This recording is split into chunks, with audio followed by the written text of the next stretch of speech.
Last week's choice was D. Pull your bloody foot through the rope and kick the zombie.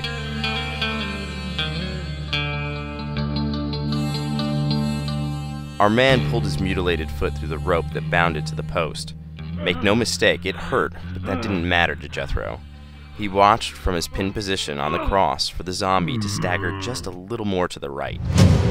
The bright high beam of one of the choppers temporarily blinded Randall Tubner. The orphan's dead adoptive father slinked back towards our man. Jethro didn't hesitate. The kick wasn't anything fancy, just a hateful push designed to topple the already wobbly creature. It fell face forward away from Jethro, releasing the severed head of Toad, and came to rest in the cool mud of the bloody field. 5 bikers had enough time to dismount and brandish their weapons. Clearly, they preferred to use blunt, savage instruments of battle, like axes, baseball bats with nails hammered through them, and the staple of the wasteland, makeshift halberds. The latter were clearly designed to combat the undead, or living impaired.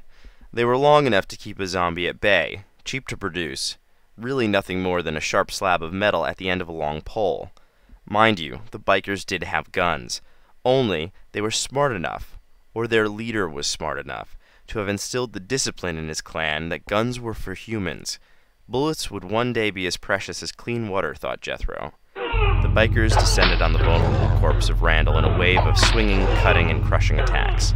Within seconds, the zombie was little more than a twitching stain on the ground. Motorcycles, ATVs, and a mixture of bizarre automotives sped past the crucifixions, towards the farm. In this time, Jethro's movement had attracted the attention of a few other members of the pack. Without question or obvious desire for reward, they looked Jethro over for bites, and then, when satisfied, commenced to cut him down. He limped but managed to support himself on his own. Those who came to his aid were impressed. The look on Jethro's face was enough of an explanation for the raiders. It read like a cheap crack pulp novel whose hero was a simple man, slave to a masochistic author.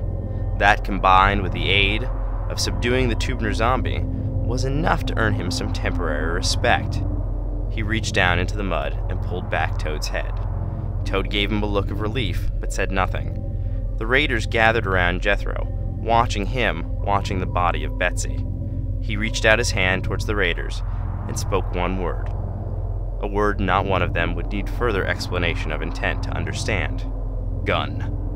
One of the more reckless road warriors passed a .38 into Jethro's open hand. He gripped down on the cold metal and said a silent prayer. Toad looked at his master and felt the darkness that was enveloping his spirit. Toad knew that Jethro and God had stopped talking when Pa passed. The prayer ended, and Jethro shot a single bullet through Betsy's forehead.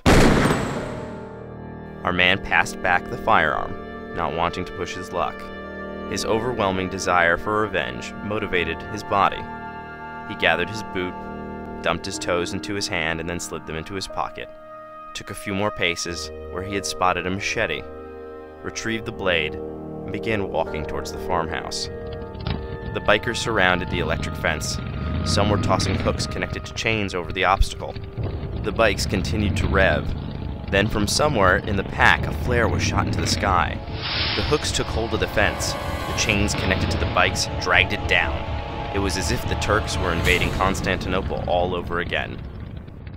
Choices. A. Wander into the battle, prepared to slaughter the orphans in a stupor of grief and hate. B. Attempt to find the little girl.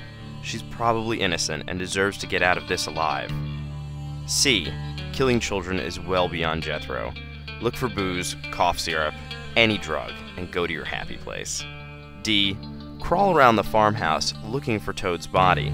Kill anything that interferes. Anything.